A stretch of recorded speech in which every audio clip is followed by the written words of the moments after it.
السلام عليكم ورحمة الله وبركاته. نبتدي الكلام بالصلاة على النبي عليه الصلاة والسلام. طبعا كلنا الأيام الأخيرة شفنا موضوع النادي الأهلي والزمالك والقمة اللي الأهلي انسحب منها. وطبعا شفنا رد فعل النادي الأهلي كان عامل إزاي. طبعا طلع علينا بعض المدلسين من بتوع السوشيال ميديا، قال لك اصل الاهلي موقفه ضعيف، الزمالك صح والكلام ده.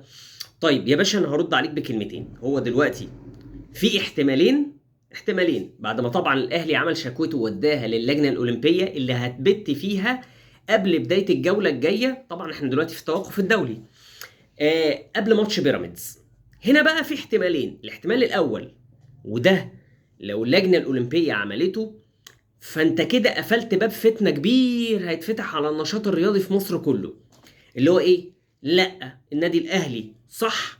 طبعا النادي الاهلي موقفه قوي بخطاباته والرسائل اللي كانت بينه بين الرابطه والاتحاد، وطلبوا قبل الماتش ب 72 ساعه او 48 ساعه او قبل ماتش القمه، لو سمحت يا جماعه انا عايز حكم اجنبي للمباراه، ساعتها الماتش هيتعاد. هتلاقي بقى طبعا الزملكاويه بيصيحوا، واللي بيشجعوا طبعا بيراميدز بيصيحوا. صح يا حبيبي. ساعتها بقى هنا بقى لو انت اللي انسحبت، التلاتة بونت ليا للنادي الاهلي. دلوقتي قرار الرابطه ده كله ولا مؤاخذه انتوا تاخدوه خشوا بيه الحمام ولا بشيلن. طيب، قرار بقى اللي هو لا قدر الله لو حصل واللجنه الاولمبيه اعتمدت قرار الرابطه، ساعتها الاهلي، والعلم عند الله برضو، الاهلي هياخد الملف كله بالشكوى ويطلع على ايه؟ على محكمة الفيفا اللي هي الكاس والفيفا ذات نفسه. واحنا سمعتنا هناك ما شاء الله يعني زي البرلنت. طبعا دي تريقة. انت سمعتك هناك اصلا بمشاكل الزمالك بالانديه المصريه هناك. ده الزمالك ليه ملف هناك من تقريبا ايام العدوان الثلاثي او من حرب دنشواي. فطبعا انت طبعا مش حمل ان النشاط الرياضي في مصر يتوقف.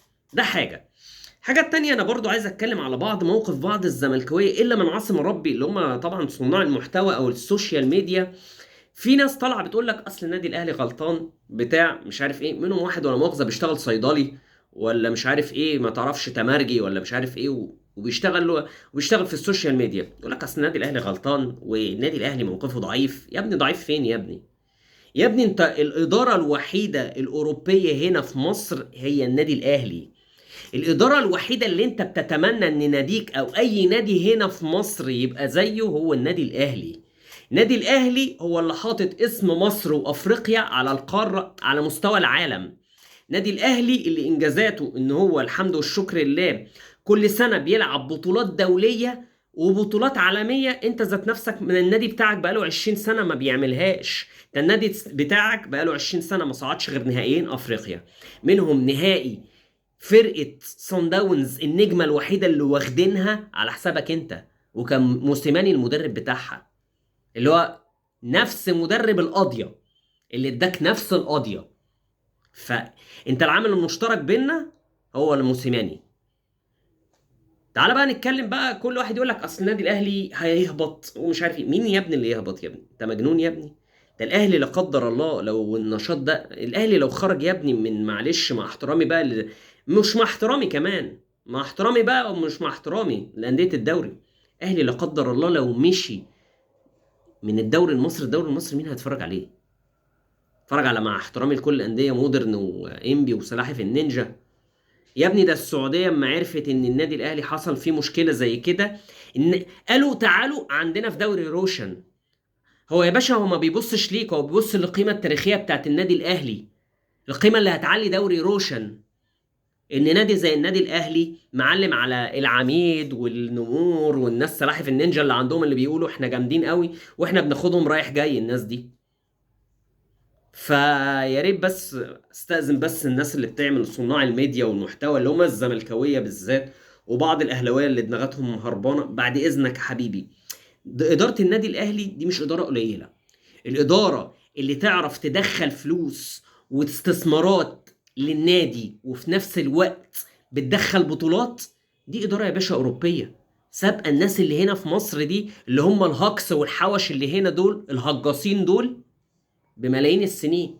كلمه اخيره بقى للكابتن او سياده الوزير وزير الشباب والرياضه، التلقيح على الفيسبوك ده ما بينفعش، ده كلام مش كلام الرجاله. ان انت عايز تحارب النادي الاهلي، لا، كان غيرك اشطر. مفيش حد بيعرف يحارب النادي الاهلي الا ويقع.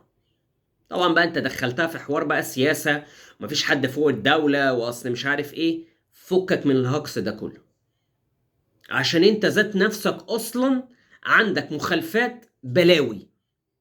اقول لك خربوش صغير يا باشا، اتحاد الفروسيه في الاولمبياد، الفلوس اللي اتصرفت فين المحاسبه عليها؟ فين يا باشا الميداليات اللي انت كنت واعد بيها في الاولمبياد اللي فات؟ يعني زي ما بيقولوا ايه، اذا بليتم فاستتروا. بيقول لك اذا بليتم فاستتروا، واللي بيته من ازاز ما يغيرش في الصالون. سلام عليكم.